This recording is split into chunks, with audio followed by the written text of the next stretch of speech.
If you had to tell one story that summed up who you were as a person, you know, who you are for sure as a person, tell that story.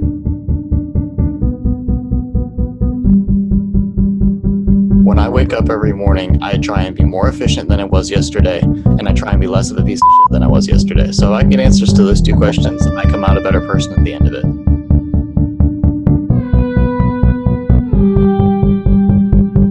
You can't put people in buckets, right?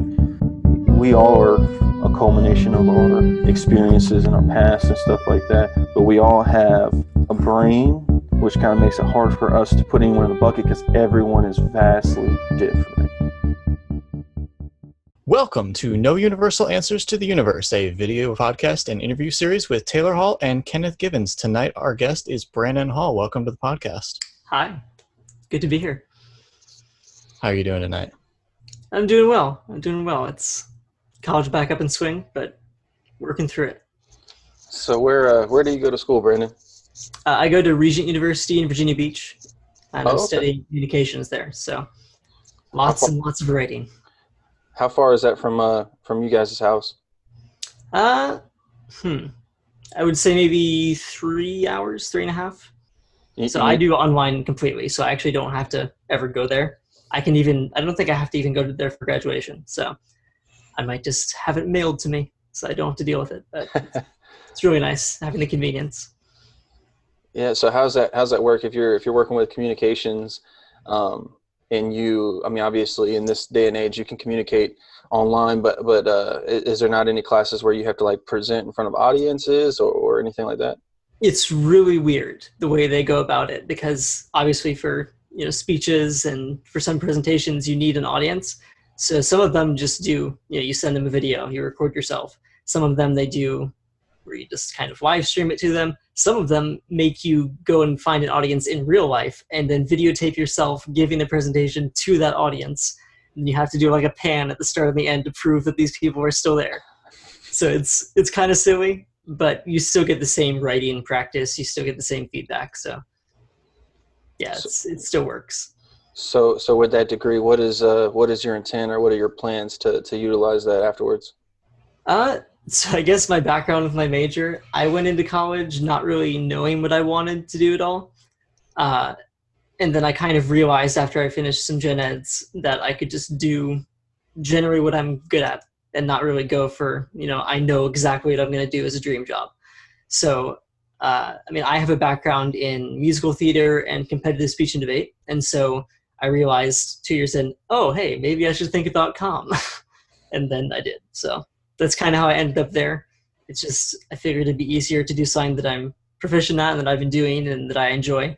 And then I'll probably weave in my passion into that as well in the future of trying to figure out how to get something that I really love doing. But the idea with it was just to get the most broad set of skills that I could in that area, so I could do basically anything that I wanted to in the realm of writing, speaking, communication in general. So I went for a very broad major and the one with the least amount of required classes, so that I could throw in things from English and from other things as well, just to build a broad skill set that I could use for any number of jobs, really. So you can be like a jack of all trades.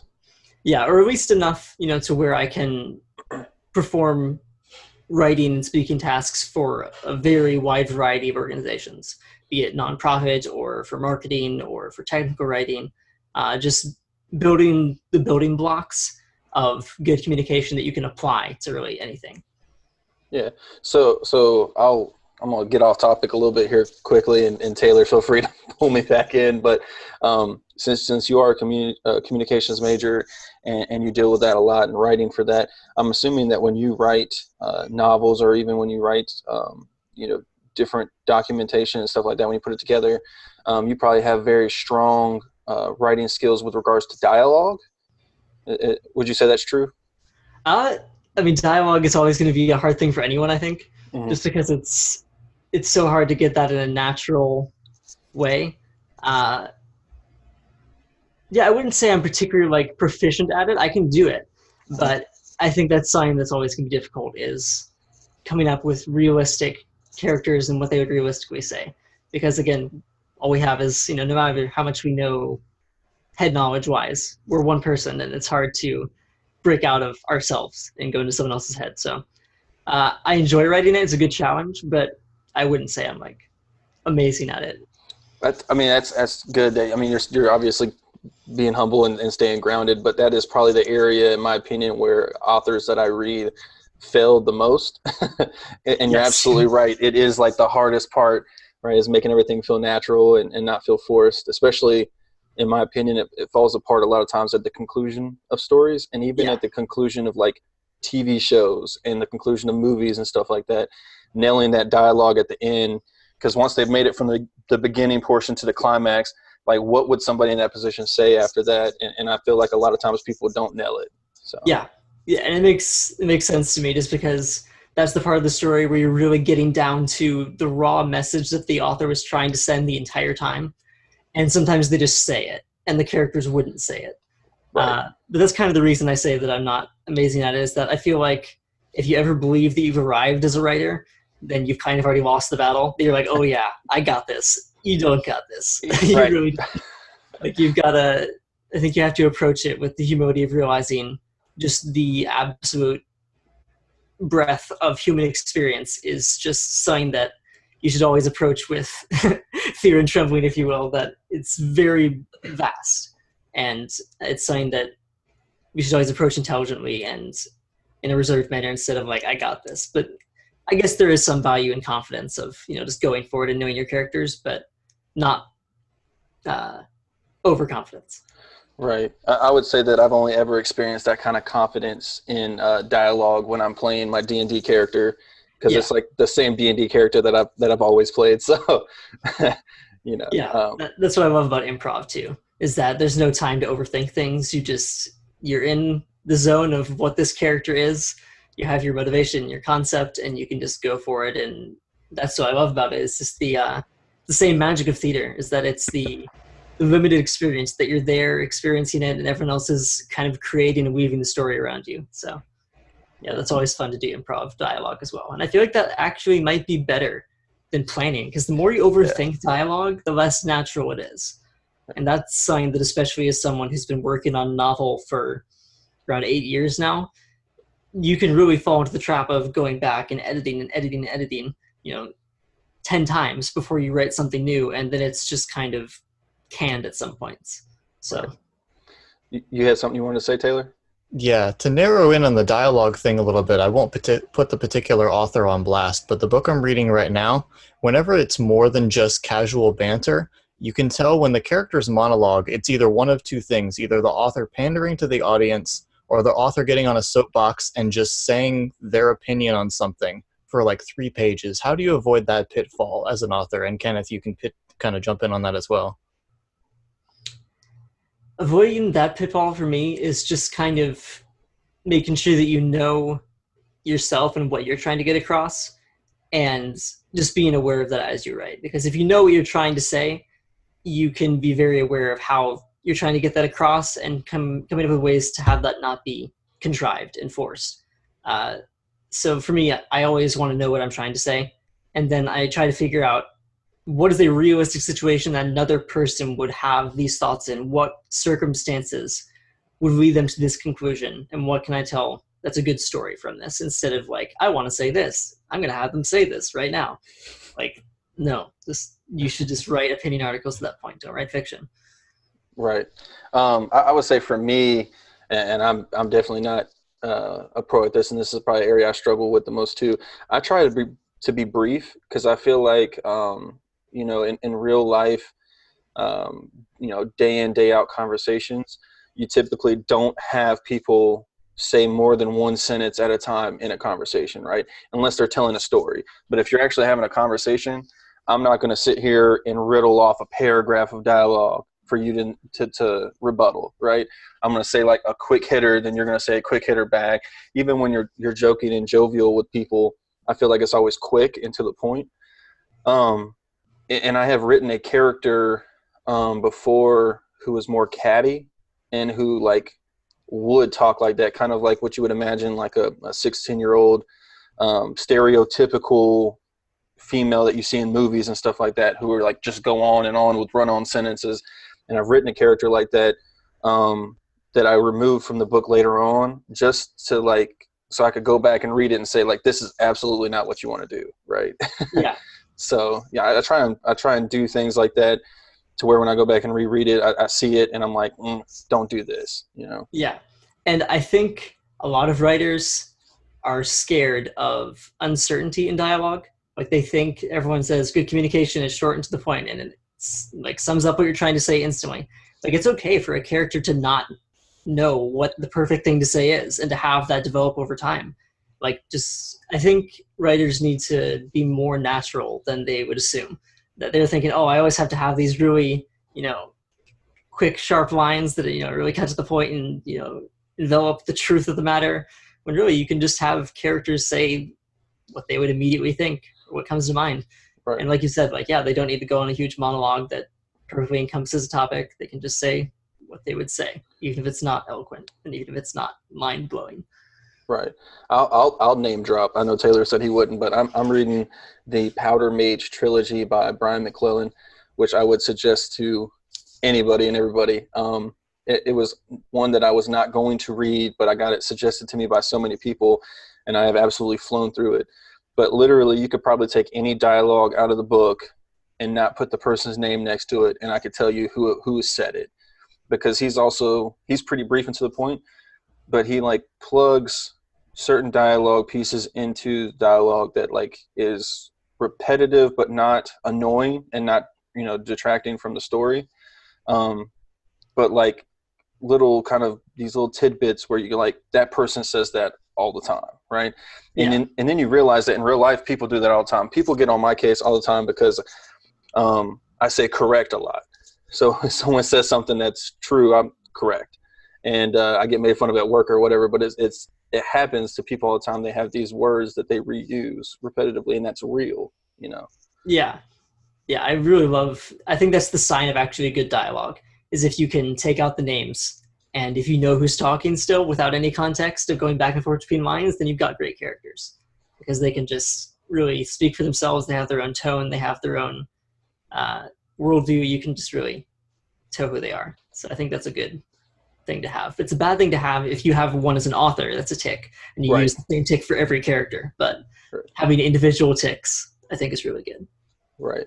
So as far as writing goes, what I guess genre of novel are you working on? So I'm a sucker for the classic medieval fantasy, Lord of the Rings, Aragon. So I mean, I just love. The reason I got into it is just I was the 12 or 13-year-old who just loved the stories and just the magic of it. And so that's what I try to capture still, is just telling a good story that has, the rule of cool invoked often, but still having quality writing behind it, of just, capture the joy of storytelling, capture meaningful action, and just things that we would not get to experience usually in normal life. And I'm all for nonfiction as well. I love writing that as well. But I think there's something to be said for just fighting some battles and learning some things from just, I don't know, magical worlds, quite literally. So, right. No, I'm in the same boat, and you hit it right on the head. I read Lord of the Rings for the first time. I think it was before I read Harry Potter. I had to have been in second grade maybe, because I read my first Harry Potter book in third grade, and oh man, just the world. And I was just like, somebody could put all that on paper. Now, obviously, years later, I realized it took him decades to do that, but I still hold Tolkien as the at the top of the hierarchy for me, at least. Yeah, one of his favorite quotes that I went through in a course about, I think it was actually a Tolkien studies course, said that the audience, or this is paraphrasing, but the audience wants to eat the soup. They don't want to see the bones from which the soup was made. And I think that's the hardest thing about fantasy writing, is I have 8 years of world building and all these cool things that come up with about the world and political systems and religions, and nobody wants to see it. Right. And I get that. And it's like trying to come up with ways to weave those things into the world that you can just see them and like, oh wow, this makes a convincing world, without them being, you know, a 20-page description of the White Tree of Gondor, and like, oh gosh, just please kill me. Right. No, I'm in the same boat with that too. Like Taylor can tell you, I have bounced endless ideas off of Taylor for the last 4+ years. As soon as I found out that he was interested in the same things as me, I was like, I'm gonna bounce all these ideas from my book off of you. And the book that I started even before I met Taylor has now completely changed. As you know, he tore apart my magic system and made it better, absolutely. And because I asked him, I was like, poke holes in this, and he's like, oh, this is terrible. The first time like I gave him a magic system, it was like the magic system from Harry Potter. It was like, not that that's bad, but that's not what I was going for, right? It's a very soft magic system. So Yeah. you know, tearing that apart, and then character development, and you know, just in the last couple of years too, like the issues of the world have changed, right? So like trying to incorporate something that feels real is different than what it was 5 years ago. Right? Yeah. And that's my favorite thing actually about the book I've been working on, is that I started it in 2011. You know, I was a 13-year-old bright-eyed kid who was very immature in his writing style, but it had that magic of storytelling. And now that it's been evolving as I've been growing up and as I've come of age, it's changed in some ways, but I feel like it still has that core magic to it. And I'm just like been maturing it over time. So I feel like when I do finish it, it's going to be like a really fun finished project of kind of a mix of mature writing and a mix of that childlike wonder. So I think it's really fun to see how stories evolve over time, because I can literally see my writing style, how it's changed from 13-year-old me to 22-year-old me, of how things have changed. So it's really cool to have that evolution over time. Now for you, are you writing like a YA, or is it adult for sure? It started out as YA, and I feel like it's going to be pretty much YA for most of it. There's some pretty dark things in there that might go past into more like mature things of just some rather gruesome deaths and topics. And so I don't know how it's going to turn out. It's going to have for sure a YA spirit to it, but it's going to cover some more mature things as well, I think. So do you still read YA and also read like high fantasy, mature adult fantasy fiction? I'm going to get absolutely torn to shreds for this, but I am a writer who honestly does not read too much. Just the way my brain is wired, I am an incredibly slow reader. Like, it just takes me a long time to just see symbols and process things. It's the same reason I'm bad at math, is my brain, the process of seeing, okay, that's that on a page. This symbol means this thing, means this sound, and that means I have to do this. And by then I've forgotten what I'm doing. Like, Right. I'm such a slow reader that I don't read much, but I do. Yeah, I still go back and read some YA stuff just to kind of go back to my roots. And I do like, going into more realistic stuff. I mean, I really enjoyed the Kingcomer Chronicles from Patrick Rothfuss. But I'm not a reader, I would describe myself as. Like, I wouldn't say that's what I do, or I do that, that's my primary free time kind of thing. Yeah, when I do, it's usually in that thread, or it's like really good nonfiction that is like for not necessarily self-help, but Malcolm Gladwell style stuff that just makes you understand the world more, makes you understand yourself more. Right. It just kind of is generally self-improvement, or gives you new perspectives on life, I think, too, is what I like to read. So I don't read a bunch, but when I do, it's that kind of stuff. Do you still read, Taylor? Not as much anymore. I find myself not finding the time to sit down and open a book and stare at the page. So audiobooks have been my outlet for that, because I have an hour commute each way. So while I don't have the time to sit down and dedicate to read, that's 2 hours a day that I'm forced to either listen to podcasts or listen to books. Okay. So for you, do you listen to more like YA, more mature fantasy, or do you listen to like nonfiction or other types of fantasy? I always fall more on the sci-fi side. So I'm more hard sci-fi, philosophical issues, definitely not YA for probably about 5 or 6 years. Yeah, so that was the topic I wanted to touch on, and then we can move on real quickly. But I have tried over the last maybe 6 years of reading YA, which is what I used to read all the time. And I can't get past like the first chapter. Yep. I hate it because there's so many good YA books that fill our bookshelves that I read growing up, and now it's just like, oh, this is like an annoying teenager. Do you feel that way? Yeah. So, what for you? What was that turning point? Because it's like sense immediately on page 2 or 3 that I'm not the target demographic, but it's even more than that. I feel like an old man that it's just like obnoxious to a degree. Yeah. So that's what kills me. So I will pick up books now in the bookstore, and I will read the first like 4 pages if I can make it that long before I commit to a book, because first of all, in my opinion, when it comes to fantasy, YA absolutely has the best covers. They draw in your attention 100%, and that's great, because like most of the fantasy books I read are like from Tor Books, and nothing against Tor Books, but even their covers that they came out with last year for Brandon Sanderson look like they're from like the 80s. Right? They just don't use bright colors. They all look like old pictures and prints.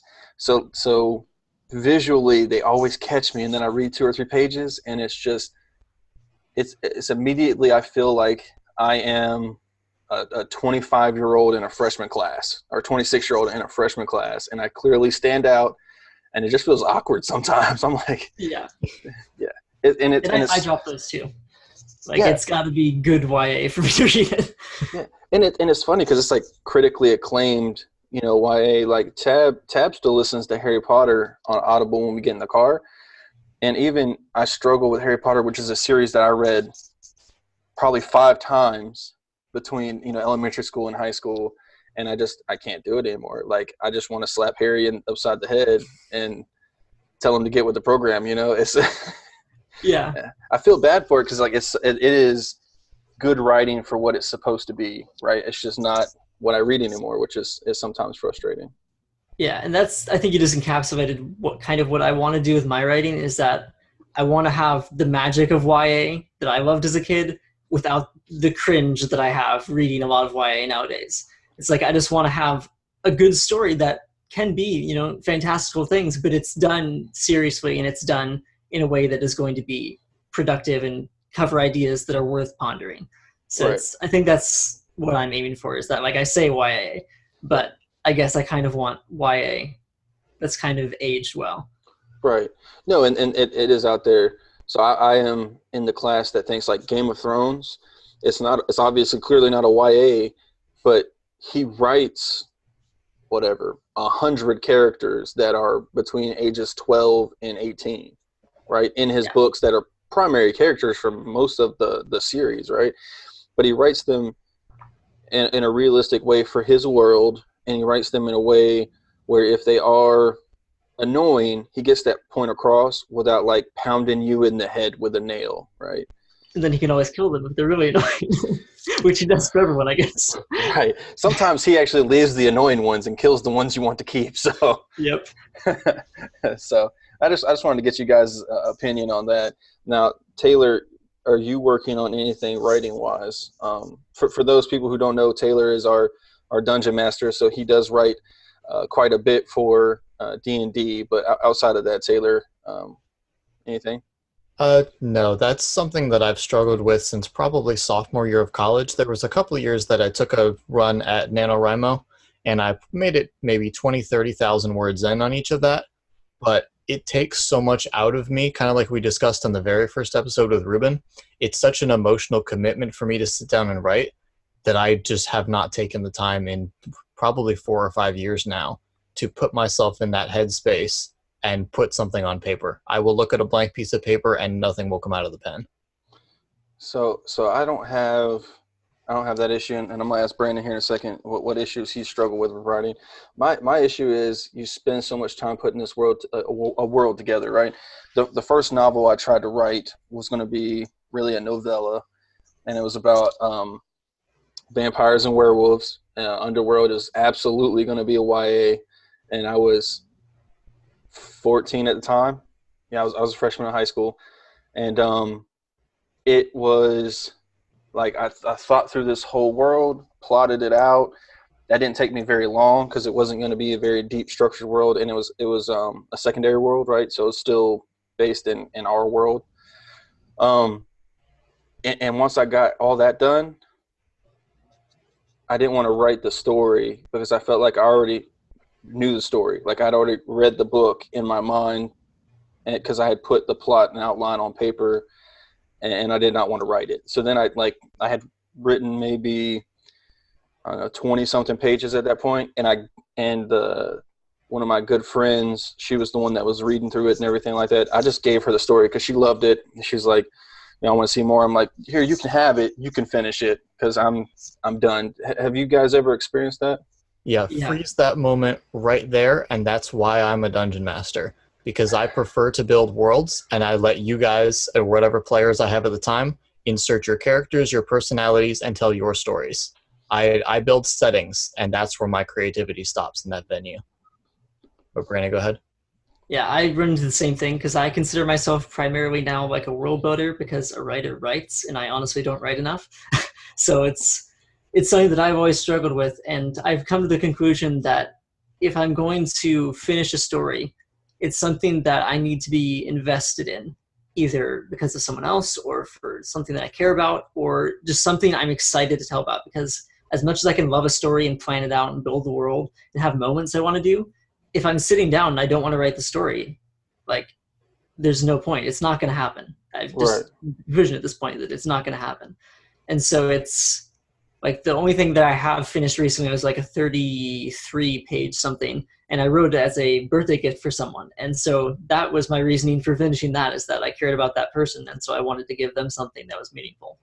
Or, the one before that was for a contest, and so I was motivated by wanting to have a chance at winning. But yeah, for me, I've just been going through some of my old projects and saying, okay, I know I love this concept, but how can I tell this in a way that I am really passionate about, and what about this do I want to tell? What's important to me about it? And figuring that out, and then telling that story that I care about, instead of being locked into this story that I've planned for the last 8 years. Because people change. I changed. And so the story that I want to tell has probably changed as well. And just admitting that and being willing to let go of some ideas, even if they're cool, to do things that you'll actually do. Because it's not going to happen if you don't. Right. I think you both have points that I'm honestly going to take note of. I think one of the points I am going to use for sure is I think I'm going to take this world that I built and take the whole plot line, everything like that, set that part aside, and then maybe go 150 years into the past in this world and just start writing a story and not planning it out, because the world is built and fleshed out. And I don't think I would get bored if I don't know where the story's going. If I just fly by the seat of my pants and be a pantser for a story in a world that's already built, I think that would help. And there's nothing wrong with that. Any sort of drafting that you've got can become myth. It can become legend and history. It's just part of further fleshing out the world. Yeah, absolutely. So as far as writing and career paths, stuff like that, Brandon, do you think, or do you hope, or do you actively try to plan to be a writer at any point in time as a career? So it's kind of weird. I feel like with the way that I'm motivated about it, that I maybe wouldn't be consistent enough to make that a career. And it's something that I've always thought about. Like, I always have wanted to be a fiction writer. But for me, that's something that I think I'm just going to write on the side, and if I make it, I make it, and then I can write books for a living. Right. But I feel like it's going to be one of those things that, I could see myself in a career as maybe an editor for fiction, or as, an editor in marketing, or just writer generally. But I feel like that's not something I could rely on, both in terms of how hard it is to make it, right, as a successful fiction author, and just with my motivation. So I don't know. I think I could see myself just doing it on the side, and then doing something I really enjoy and am passionate about and motivated to do on a day-to-day basis. So that's kind of how that adds up for me. I mean, that makes sense. I definitely don't think I would ever quit my job to be a writer unless I had already published something, right? Yeah. Because it's so inconsistent. If you don't know what's going to catch, and you don't know if it's going to be for how long, or if you can make it happen again. There's just so many things that are up in the air that I don't want to depend on that for my livelihood, really. Yeah, I'm glad George R. R. Martin made a lot of money, because he definitely, as far as consistency goes, he he writes like a book every 4 years or some crap like that. So you have something you want to say, Taylor? No, I've got something prepped for a little bit later when we hit the roundtable part. But Brandon, do you have any way that you can incorporate your love of fantasy writing into a career path? Or do you feel like that has to be more hobby writing at this point? Do you separate technical writing from creative writing at all? Or is there a way to make a hybrid out of those? I mean, I think there's always the danger of turning your passion into your 9 to 5 and then burning out on it. So I'm hesitant, like I said, to go into that for a career, but I feel like it could fit in there somewhere. That even just kind of businesses and organizations, the way they're marketing nowadays is through stories, and that's how people connect to their business. And so it's like I could see the prerequisite knowledge for storytelling and for fiction writing fitting into a lot of different career things. And that's kind of what I'm going for with my major in general. Is just kind of learning how to tell good stories, learning how to communicate effectively, and then just seeing where that takes me. So I'm kind of trying to be a bit whimsical about it and mix the two together and just do what I'm passionate about and finding where that fits in as I just find places to work. I have never thought about storytelling as a marketing technique, but you're absolutely right. That's a really, really good point, and people pay millions of dollars for those stories to be told, and sometimes you have to tell the story in 30 seconds. So that's going. And it's hard to do right because I can count on one hand the amount of marketing campaigns that I've seen that are genuinely touching without feeling manipulative or fellow kids we're just hey, we like the things you like, please buy our products. No, right. Stop. It's hard to do. And so I think that'd be something that's fun to explore, is finding a ethical and effective and genuine way to do that. Yeah. So as far as your writing goes, you said you've been working on a novel for 8 years, but I'm assuming you have other projects that are also ongoing. What's the longest piece that you have to date as far as number of pages or word count?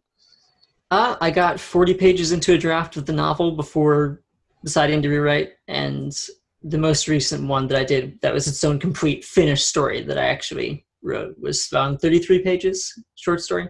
Okay. So I haven't really gotten too far into a huge project because usually I can figure out, oh wait, this is not what I want to do, and then I reconsider. But I'm considering just going for it and just writing something that is 100 plus pages and just letting it play out, because I realized just in saying that I have never done it.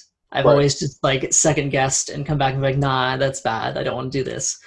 And I don't know, one of the things I've learned as a writer is you have to just throw it out there to start, and it's going to be bad, it's going to be garbage, but you have to get it out there to start, and then you can see what's wrong with it, you can see what the concept was, why it failed, and then you can say, oh, well, I don't want to do that, I wanted to do this instead, and then you can do it, and that might suck, but then you can do something else, and then just keep iterating. So that's something I want to work on personally, is just not being afraid to keep going and to eventually reach something that's really good, and not getting slowed down in the discouragement of this is bad right now. Right. Me and Tab have been to Jordan Con and now Dragon Con this year. And at both places, we attended some Brandon Sanderson tracks, some panels. He wasn't on any of the ones that I sat in on, but all of his beta writers were. And they were all yeah, Brandon puts together this, huge world where he's written, dozens of books in this world that he's fleshed out, and a great magic system and this and that. And they're all yeah, when we read his books, they're terrible. It's that flat out is what they say. And he goes through a pretty doggone detailed review and editing process for the books to be the finished product that you see. I mean, it's all his creative process, everything like that, but obviously none of us are going to get it perfect on the page. And you're talking about an author that's a bestseller and has just sold the biggest deal that Tor Books has ever put out, So to your point, you're absolutely right. Sometimes you just have to put crap on the page to get through it and keep on going. He's also an advocate where he says that, those days where you just put crap down on paper and you keep trudging along, he said normally after you've written, a lot, right? You start perfecting your craft. He said most of the time, those days when you go back and read what you wrote on those days, it's just as good as the rest of the stuff. You might feel like it's crap, but most of the time it's, once you know how to write, it's pretty similar to what you write anyways. So, Taylor, I'm gonna ask you the same question. Is there anything that you have completed as far as a writing project goes, or is it like, what's the furthest you've made it? I've never ventured outside of short stories. I'm the most comfortable in probably about the 10 to 12,000 word count, and I've probably got about 5 or 6 of those under my belt that I wrote in early college. Nice, nice. I've only ever completed one thing, and it was a comic book. So, me and my buddy in middle school wrote like a 30-page comic book. We stayed up all night and finished it. And it was, I know it's pretty terrible in my opinion, looking back on it, but it's the only thing that I've ever finished, right? I have finished a 95-page and a 88-page paper in college for my undergrad research, but that was, engineering research paper. So it's not the same. I did get it published internationally, but it's not, Nice. it's not fit, it's not what I want to have published internationally, I guess, in the grand scheme of things, but that was an endeavor and a half, writing 95, like, professional pages. The furthest I've made it in my novel, I have a draft.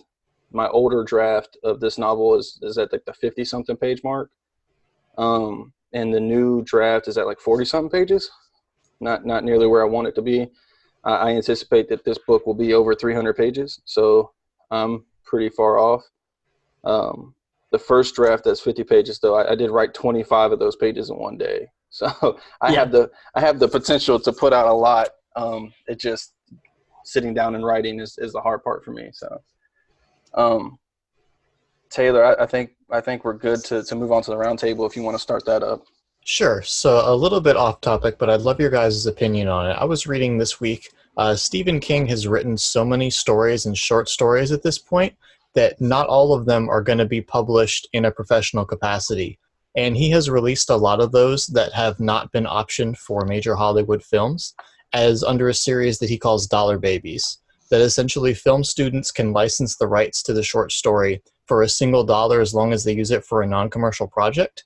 And I was curious to get both of your guys' opinions on, do you think that devalues his story because he's selling it for $1 when he put countless hours of work perfecting his craft and writing that particular story? Or do you think it's great that he gets the kind of exposure that film students can take that story and give it their vision on film because they have the opportunity of the low cost of entry? Brandon, do you want to go first, or you want me to go first? Sure. I have mixed feelings on that because I've thought about that for my book. And like, I know some people that really know my story well and that get the spark of what made it, a good idea, or in my opinion at least. And if I died, I'm thinking I would want them to finish it. But at the same time, like, just being alive and then just like selling off your bad ideas, not bad ideas, but just like, I don't know.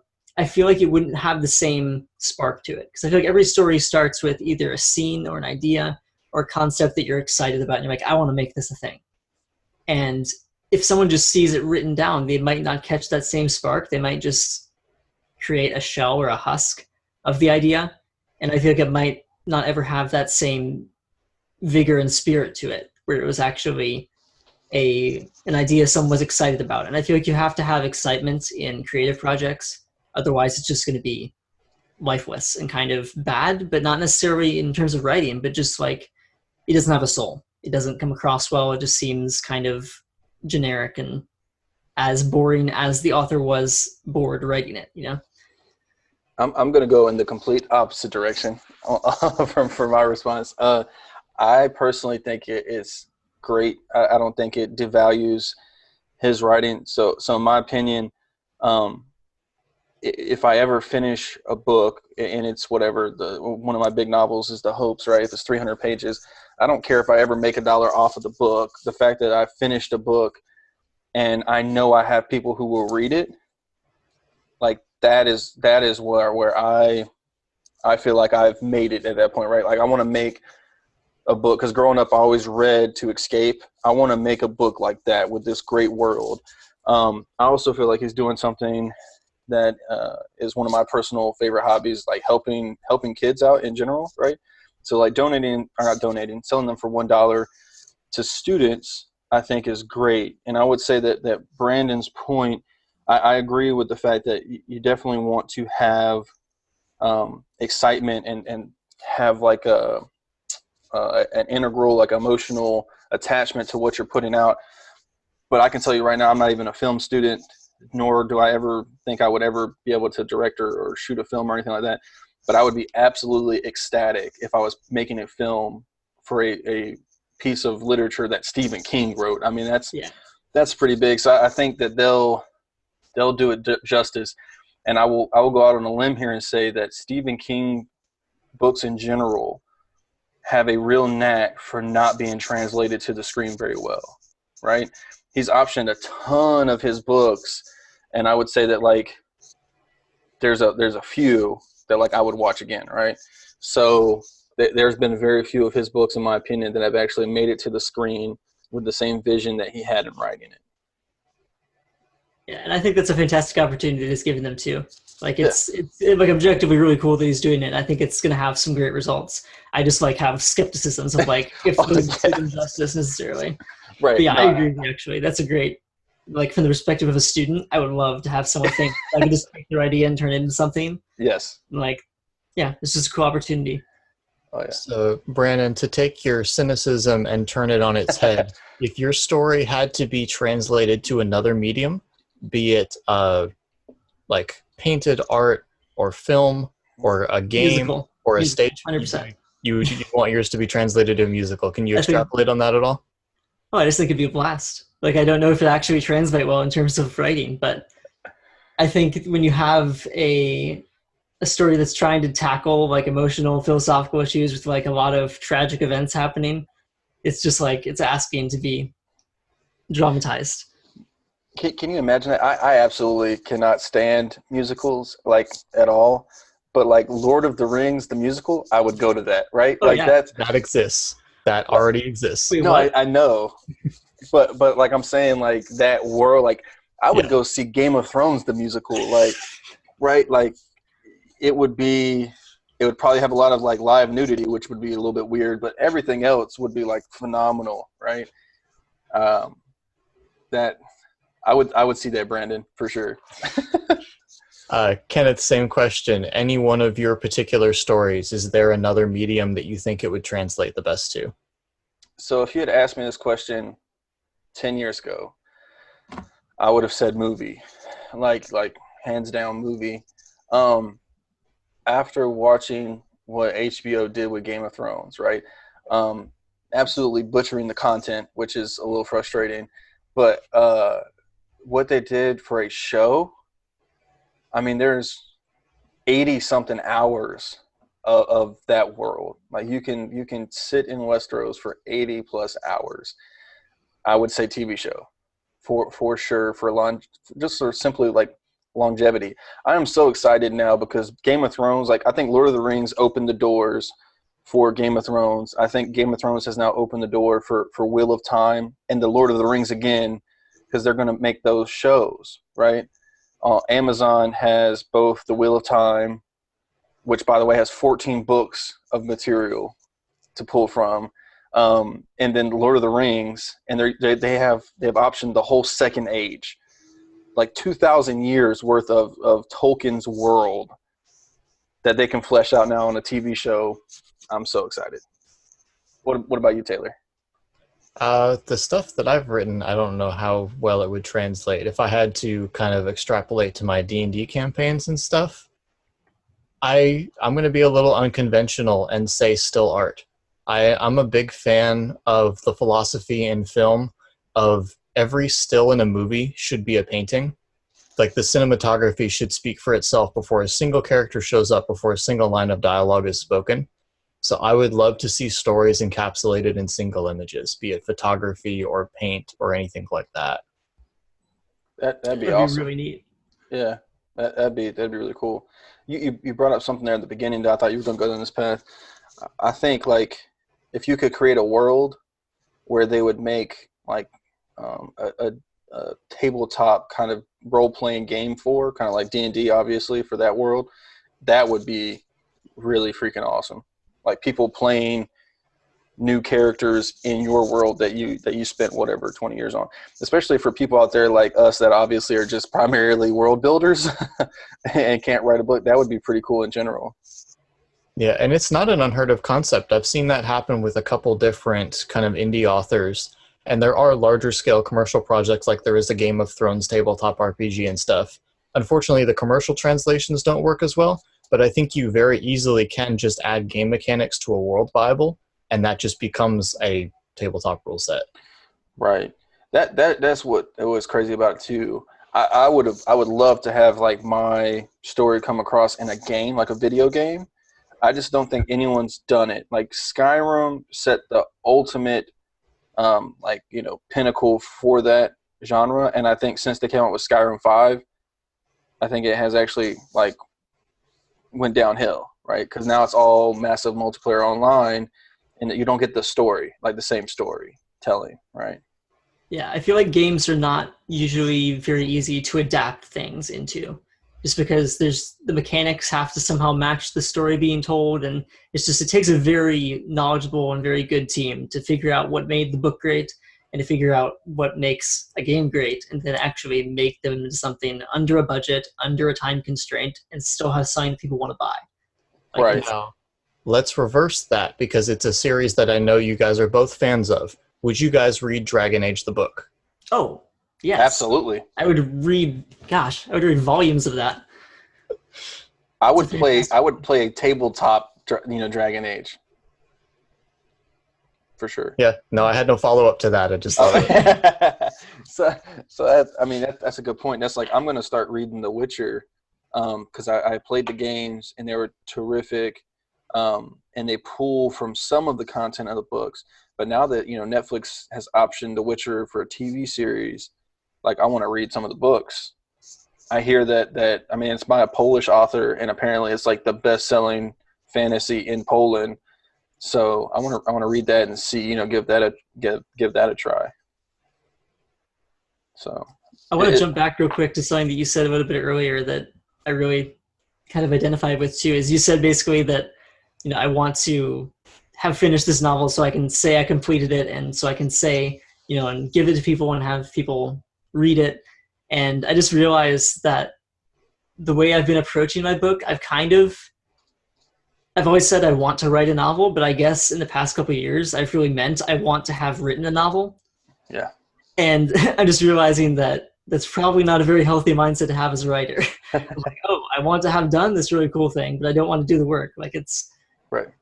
I feel like that's something can be really easy to fall into, is that I want to already have done this cool thing, and realizing that we may actually not enjoy the thing that we thought we enjoyed as much as we think we do. That really, I might be a world builder and not a writer. Right. But, yeah, it's not just stuck out to me. I think, to your point, I think I'm in that stage where I want to have written a novel. I'm not entirely sure that I want to go through the process of writing it. I have done some research into voice recording to text stuff, because it's like all of it's in your head, right? It's all there. You just got to somehow get it to a page, right? Yeah. If you could someday, especially if Elon Musk has his way, we'll just be able to plug ourselves into a damn computer and all the information will be there, and then you can unplug yourself and you're done.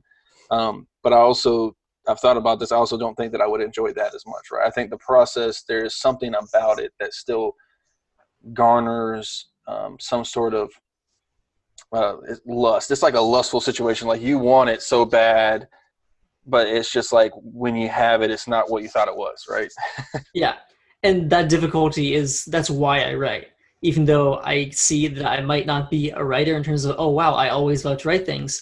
I see the good that it does for me as a person and the fruit of the work that's so good. And so that's why I still do it. And that's why I still call myself a writer, is that, I may not enjoy this as much as I thought I would. And it may be a really hard process that I don't like all the time. I still do sometimes, but then I might not enjoy it every step in the process. Right. And that's okay, because some things are hard and it's worth going through a lot of hard work for. So that's the spot that I'm in right now. It's like, well, writing is a lot harder than I thought it'd be for me. but I still want to do it because stories are worth telling. Right. No, yeah, yeah. I think stories really, especially like in this day and age of all this technology and stuff, I think they're more important than ever. So, do you have something else for the round table there, Taylor? No, if you don't have anything else, I'm good to pivot to our kind of handful of questions that we wrap up with everybody. The only question, one last final question is Brandon, what are some of your most successful moments to date? Oh man, it's a hard one. Yeah, finally, a hard question. We've been asking the easy ones this whole time. Most successful moment or moments? You can pick one, or you can pick two or three. I might have made it more difficult for you. Can we say one personal, one professional to give it categories? There you go. Yeah, let's do that.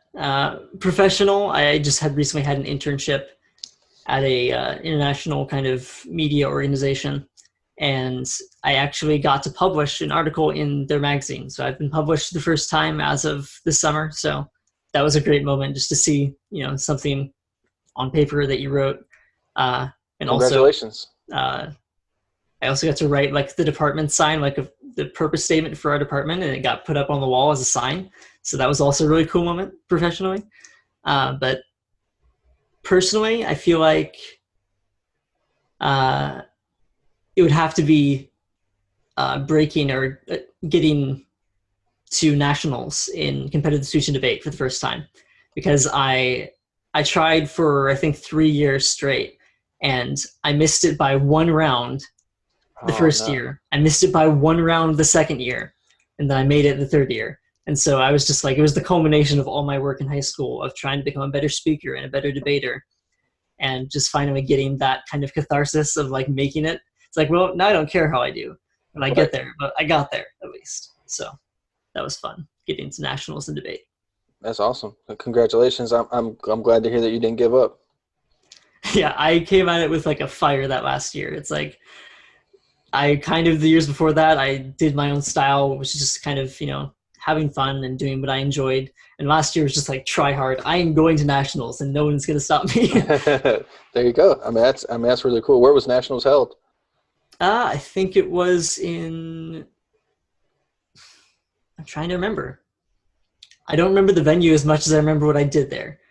I feel like it might have been in Maryland. In Maryland. Did you travel much before that, or was it one of your first trips out of the state? So my league was pretty much along most of the East Coast, so we'd travel 3 to 4 hours for tournaments. Okay. It was a bit longer than that for Nats, but yeah, we're used to traveling around for tournaments. Okay, cool. All right, Taylor, you can take us away with the end of the show stuff. Sure. So you had mentioned a lot of your timeline of kind of the type of books and genres that shaped you as a reader and a writer. What was the first kind of moment in your childhood development that you knew you wanted to write? Was there a particular piece that you read, or was there something that you put down on paper that sparked something? What started you down this path? I think it was something stupid. Like I was in school. I was homeschooled, so I was talking to my mom about just some random 2-page writing assignment that I had done. And she's like, "Oh, you're a really good writer. You should be a writer." And I thought about it for the first time. Like, wait a minute. I've been writing stories and they're decent. I should maybe be a writer. And that's like the first time. I think I was like maybe 11 or something at the time. And I thought about, I should think about stories. And then I never even connected that to like a career or to a major. Because I went to high school, I'm like, I don't know what I should do. And then I had a similar moment where it's like, oh, wait, I've been into speech and debate, writing speeches and writing debate cases for years. Like, why don't I just write things for a living? So it was kind of like epiphany moments for me, not like gradual things. It was just like, oh, I've been doing this for years. Why don't I try doing that more? So I have a follow-up question for that. I should have started with this way sooner. So Taylor has talked on here about being homeschooled. Obviously, you were also homeschooled. So how was that for both of you guys being homeschooled at the same time? I mean, it was kind of, there was enough separation there that I feel like it wasn't it was our own kind of experiences. You know, he's 3.5 years older than me, and so he was for the most part in high school when I was in middle school, and Right. different friend groups at that point. Like it's not you're hanging out with the same people, so it was a very different experience for both of us. Uh, but I would say just my experience for that, I really enjoyed it. It was nice to have someone that you could compete with, like in my last year, or in Taylor's last year of high school. I was a freshman, so we could start comparing, you know, practice SAT scores or practice ACT scores. And we'd have, you know, that kind of competition. We learned typing together, so we do words per minute competitions. So like it's nice to have some competition, but it wasn't like we're twins and we're competing in everything, because I think that would be kind of overbearing. Right. We had enough that would keep us motivated, I think. So like, you know, when you guys were, I guess, quote unquote, in classes, was it like both of you just guys like sitting at the table or something like that, or? Uh, I didn't like tables personally. I just liked, you know, kind of being out in my own corner. We'd have curriculum basically that we'd be assigned chapters in, and then we'd have our mom go over it. We'd study it on our own, and then we'd take testing on it, just things that we were required to have to actually quantify our knowledge. Right. A lot of misconceptions people have about homeschoolers is that we don't have like standards. Like we did the same interview testing other people did too. So we had to make sure that we had certain things learned, certain bullet points hit. So yeah, Right. just a lot of more traditional stuff. Just you could do it in your PJs, and you could do it laying down on the couch, you know, reading upside down, because we were Right. kind of active learners. That actually sounds terrific, because I felt like I could do all the way up through high school a 7-hour workday or class workday or whatever. I could like knock out in like 3.5, 4 hours, and I'm just, you know, stuck in this room for all day, you know, and I'm done with all my work and whatever. So no, I mean it kind of sounds awesome. Yeah, that's what I love most about it too, is that you could binge. You could just be like, I'm going to knock out my schoolwork in 3 days and have a huge weekend, and we can have a snow day or like whatever we wanted, and just have that time to spend time writing something fun instead of doing, you know, just English assignments. Right. So in high school, you being on the debate team, how did that work since you were homeschooled? So there was a competitive speech and debate league that was made with homeschoolers in mind. Oh, okay. It was the third largest in the nation overall. It's the third largest high school debate league, and the biggest homeschool one that existed in the United States, at least. So we kind of just had a co-op style where we would just go to meetings weekly, and then we'd have, you know, some homework, but some just like we'd have one resolution for 1 year, and if you didn't do the work, you just sucked at debating. So you'd get the question, you'd go over it, and you'd have exercises in your once a week class. But most of the prep was on your own, just thinking about the question, researching the question, writing briefs and counter arguments and cross-examination questions. So that was really fun to have some structure with things like that. And there was a lot more structure in high school, I should say, because, you know, you can get away in middle school just having like a book, but like Right. for more specialized things like chemistry and biology and stuff, we would have people that had those majors that were homeschool parents that, you know, were trained that they would teach classes for maybe 10 other students. So Oh, wow. yeah, it's a lot of things like that in high school where you just go to kind of a co-op and you would have the experts head it up, and then you would all go back and do your work, come back, talk about it, stuff like that. So it was almost like you were going to class. It was just much smaller. Yep. It was just your own little sub homeschool sect of a class. So in your debate, as far as debating and stuff like that, did you also, I'm assuming since it was a whole homeschool league, you were competing against other homeschoolers, correct? Yeah, it was homeschoolers from all 50 states. Okay.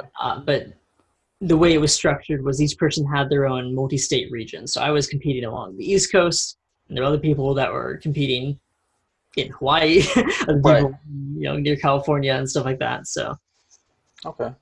Awesome. Sorry, I took that little down that rabbit hole. I should have brought that up sooner. I started thinking about, like, you know, you guys are homeschooled at the same time. Like, how was that, you know, being at home in that situation? So, that's definitely, you know, interesting. It's kind of like a look into a door that most people don't get access to, right? Like, if you weren't homeschooled, then you have no idea what homeschoolers do, right? There's always these preconceived notions, but you don't know until you ask the question, right? Yeah, and everyone was always kind of surprised because it's kind of normal, surprisingly normal, because people think, oh, you do all your own stuff, you don't have friends. Like there's always the stereotypes that people Right. don't go out and say that, but they think it like, how did you have friends?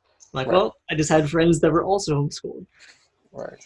So, as far as what motivates you to be successful, what does that stem from? Is that your childhood, past failures? You know, I feel like you mentioned one of them is, you know, missing it by one spot. You know, your first 2 years, I felt like not necessarily a failure, but not making it really drove you to reach nationals. But in other aspects of your life, what really motivates you to be successful? So what I would say now is way different than what I'd say when I was going for Nats. When I was going for nationals, my motivation was very, uh, it was almost based on titles, that I wanted to be someone who had been a national debater. I wanted to be someone who had written a successful book. I wanted to be someone who was a good person. Like I was going after these achievements that when you get them, you realize they're not really meaningful in and of themselves. And so I've kind of shifted my worldview on that of what I'm motivated by, uh, to just, I don't know, what motivates me to be successful is just finding things that have meaning and pursuing those. And so I don't really have typical measures of successes. Like I don't have a certain like obviously I want to make a nice salary, it'd be nice, but like I'm not motivated by like monetary success or like I want to reach this position at this organization. I want to be a reporter for the New York Times. Like I don't really have aspirations that are specific and that are based on just kind of achievements of just like I have done this. Like there are things I'd like to do, but that's not it for me. It's I want to do something that's worth doing that can, you know, benefit the lives of others and that can be meaningful for my own life. So I just want to, you know, I love telling stories. I want to have my life be a story that's worth telling and help other people tell their stories that are worth telling, and to help those stories, you know, if they're in a rough spot, to transition to something that is beautiful instead of something that is broken. So that's kind of my angle on it. Is I'm either going to be, you know, working in humanitarian nonprofit and doing writing on the side, or doing writing as a career and doing humanitarian nonprofit on the side. So regardless of how that shapes out specifically, I just want to find that meaning and help other people find that meaning too, whether that's through storytelling or through helping them out with their actual lives too. So Now, That's what I just heard in that monologue was your intrinsic motivators over the past 5 to 10 years have changed from chasing accolades to chasing value. What would you tell yourself both at the middle school and the senior and high school stage? Hindsight being 2020 and knowing what you want to pursue now, how would you advise yourself to change your tact from chasing titles to chasing meaning? uh, that's a hard question. I need to think about this for a bit.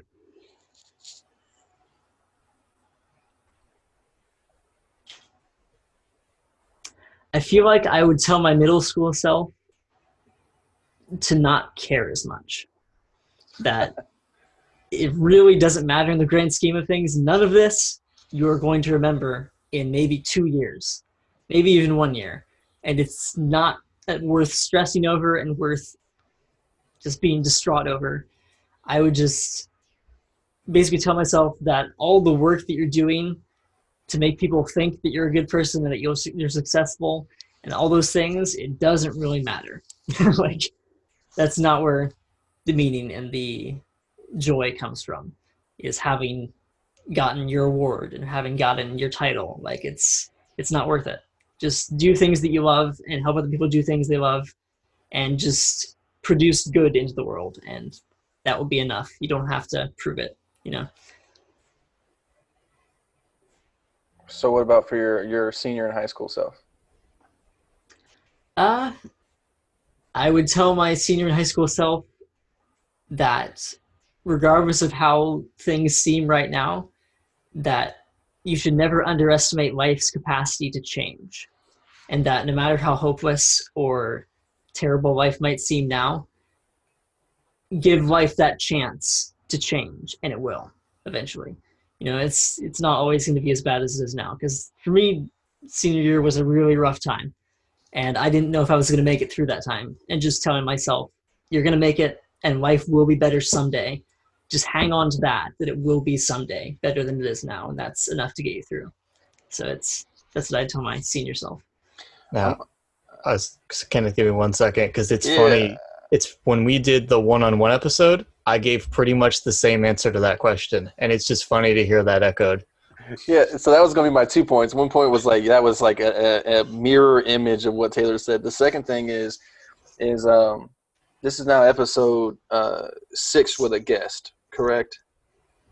I think this is the 6th time where the person's our guest response for the middle school level was stop taking it so seriously. So apparently it's like a common theme. I'm sitting there thinking about it, and I think every single person has either said like, calm down, take a chill pill, relax, don't stress it, don't take everything so seriously, don't worry about whatever the other sex, or don't worry about dating, it's just not that serious, right? It's not going to matter. I think that's what everyone across the board has said. So that's really interesting. I don't even know what to take out of that. I just think that maybe we all take ourselves way too seriously at a young age. And two counterpoints to those exact points. First, Taylor and I have not talked about this at all, so that's hilarious that we both answered. And second point about what you just said, like, for me, I think the reason why I say that is because middle school is where all of the unconscious beliefs and developmental beliefs about yourself and the world are being formed. And so for me, that's where I got messed up, and I didn't know I was messed up.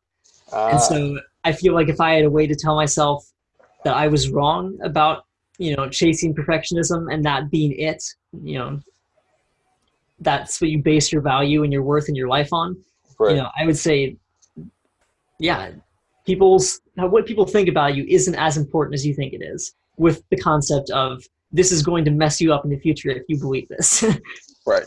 And I'm still split on that. So you had mentioned it twice now, where you said that you wanted to be a good person, and then you had mentioned that all these things that you were doing did not make you a good person, right? So I would say that I absolutely agree with that statement. I think doing good things just so people will think you're a good person almost makes you not a good person, regardless of whether you're doing good things, right? Doing good things in and of itself does not make you a good person, right? I would say doing good things for the right reasons makes you a good person, right? Going to a cancer ward and meeting with children who have cancer to brighten their day, obviously a good thing. If you're going there, though, so that someone can take your picture and you can end up on social media, not a good thing. Or if you're donating just so that it's a tax write-off, I don't think that's a good thing either. And I would say that I absolutely think I'm a person who does good things. I don't think I'm at a place where I can say I'm a good person yet, right? And I think that's a common misconception that people have about it. Now, interesting way you phrased that. You don't think you're a good person yet. Is it a constant rise, or is it something that every day you have to commit to being? Yeah. So for me, doing the good things is not the issue for me, right? I in my opinion, right, and people can shoot me down, I think I do a lot of good things, right? And I enjoy doing those good things, and I do honestly do those good things for the right reasons. Where my struggle is I also do bad things, right? I'm not perfect, and some of the bad things that I've done in the past and some of the hiccups that I have along the way, I just don't think I'm mature enough to be a good person right now, right? I'm obviously working on it on a daily basis, but I don't like wake up in the morning and say, I'm going to be better than I was yesterday, because there could be 300 days in a row where I don't do anything bad, but then like I do something stupid, back at square one, right?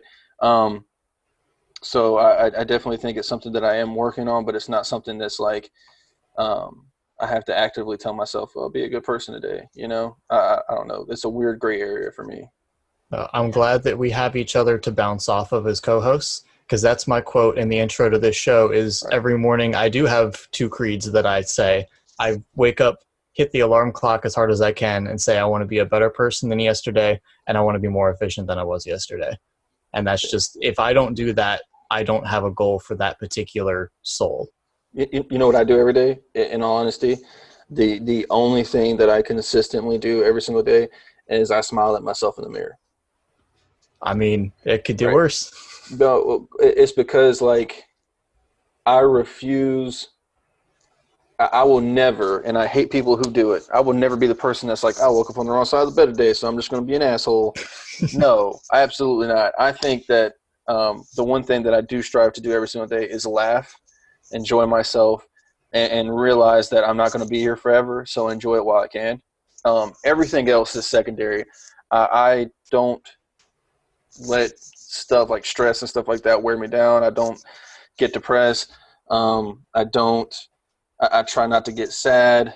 I've worked really hard and even had professional help at not being angry as much.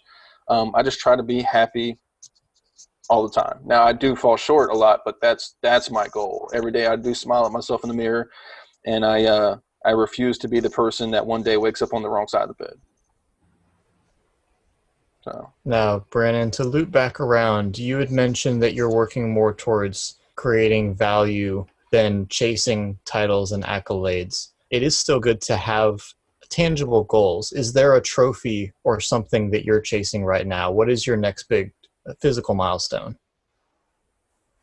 Yeah, I mean it's kind of broad and it's kind of nebulous because I would like to eventually have, stability career-wise, and I eventually would like to get married and have a family and stuff like that. But those are just very broad goals, and so in terms of an actual goal in terms of a career, I mean, I just want to explore the options that I have in front of me and just try to find something that I enjoy doing. Like I could see myself ghostwriting, I could see myself fiction editing, I could see myself editing really anything. For some reason, I really enjoy that of just like red penning papers. And I will send you my novel when it's finished. shoot it over. I love it. But yeah, I feel like in terms of normal goals that people usually have, like the 5-year plan and the 10-year plan, like I don't really have those. And that's probably a bad thing. Like I should have ways to like quantify, am I doing okay? But I mean, right now I'm just doing one thing at a time. I'm going to graduate college, get the credentials that I need to do things that are valuable to me. And then, then I get to do them and find a spot where that's practical on a day-to-day basis, where even if it's not something I love on a day-to-day basis, it's something that is satisfying and challenging, and that is in the realm of something I enjoy. That I'm good at it. I like doing it, and I'm growing as a person because of that. So I guess I more have guidelines for what I don't want than goals for what I do want. That is like, I will literally take any job in the communication field that I enjoy doing or that uses the skills that I built up, and that would give me stability to do what I love and to start saving up for retirement and start saving up for things that are important to me. So it's I'm not a very picky person actually. Like I'm not saying other people are picky for wanting this, but I just kind of go with life, and I don't really have too many objections. It's like I just go with the flow, and if I end up somewhere that I enjoy, that's fantastic. If I don't, then I'll work to end up somewhere that I do. But yeah, I don't have the specifics nailed down, and I'm not sure if I want to be honest. I kind of just like having things loose and just having more goals for myself of things that I want to do instead of like in terms of like the micro, instead of having like macro goals of like, oh, I want to have a 6-figure salary in this field. I just want to have a job I enjoy and have time to finish my novel and to, have great relationships with people. And stuff like that. I have two points on that, Brandon. I think that you absolutely have the opportunity to be the absolute happiest person that I think I've ever met, because you're not holding yourself to like really super strict goals and stuff like that, but you're also not holding yourself to unrealistic goals that we sometimes set for ourselves. So you're kind of eliminating the risk there is in falling super short, right? But you had mentioned something earlier, is my second point, that you want your life to be a story that someone would like to read, right? I would say that absolutely, because you haven't defined or what I would say outlined your story, right? we know the milestones, but it's not really outlined or so. It's absolutely a story that fits up my alley that I would absolutely want to hear. Right. So you won't fit into our box on the show of answering the 5 and 10 year goals, but I think that's great because I think you have a plan, but it's just not the stereotypical one that everyone has, right? I don't think that's a bad thing at all. And I think you can kind of dissect it into wants versus needs, because what I just said is like my acknowledgement that there's a lot of things that I like and that I want that I don't really need to get by in life. Like I would love to have straight A's in college, and I try to do that, but like I've gotten a B before and it's like it's not the end of the world. Like things will not implode. I try not to base like my life and my well-being and my sense of well-being on things that I don't need.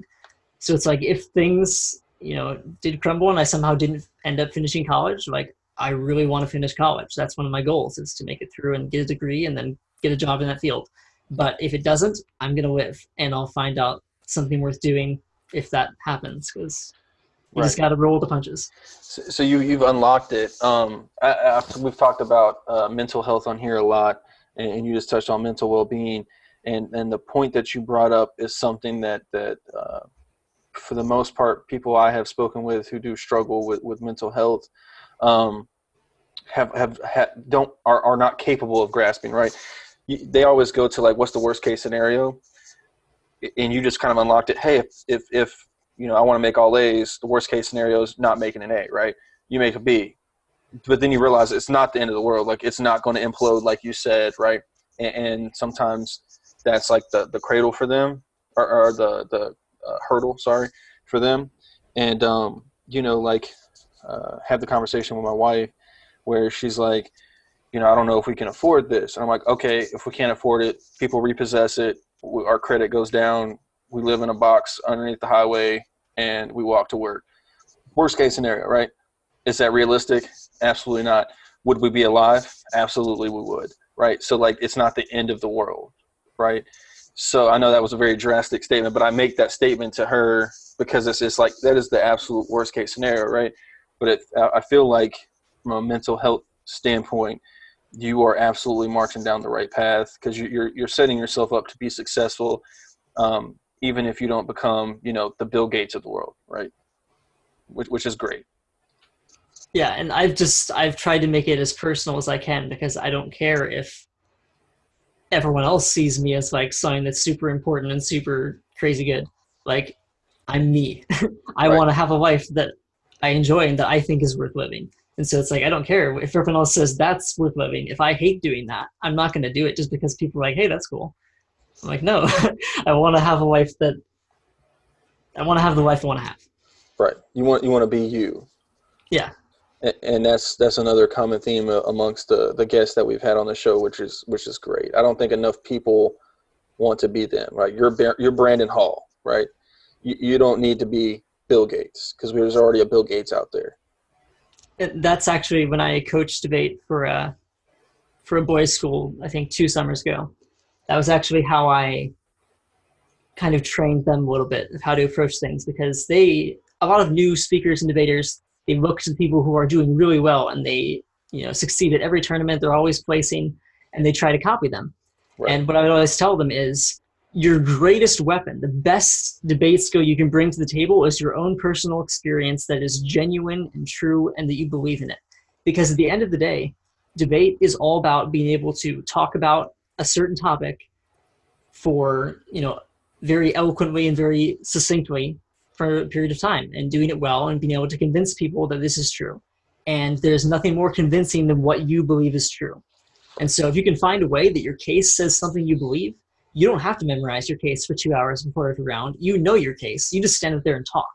And people will believe you because you're not reading off a page and droning on. You're saying what you believe and what's on your heart. So that's kind of my philosophy for that as well, is that we all bring the greatest thing we could possibly do for the world, the greatest gift we could possibly give them is ourselves, because that's the only unique thing we have to offer. Yeah. I mean, I don't think me nor Taylor, I'm not trying to bag on Taylor. I don't think we could have said that better. No. Let's pivot right into our final send-off question then. What is the distilled, honest truth of who Brandon Hall is, can you summarize yourself in 3 to 5 words? Yeah, I guess I tell meaningful stories worth telling is me, I think. It is getting into the depth of what's most important to people, getting to the depth of most important to me and the world and truth and understanding it. And yeah, I think that would be it. And that's our outro right there. Thank you guys for joining us on another story worth telling on this episode of No Universal Answers to the Universe. And we'll catch you next week.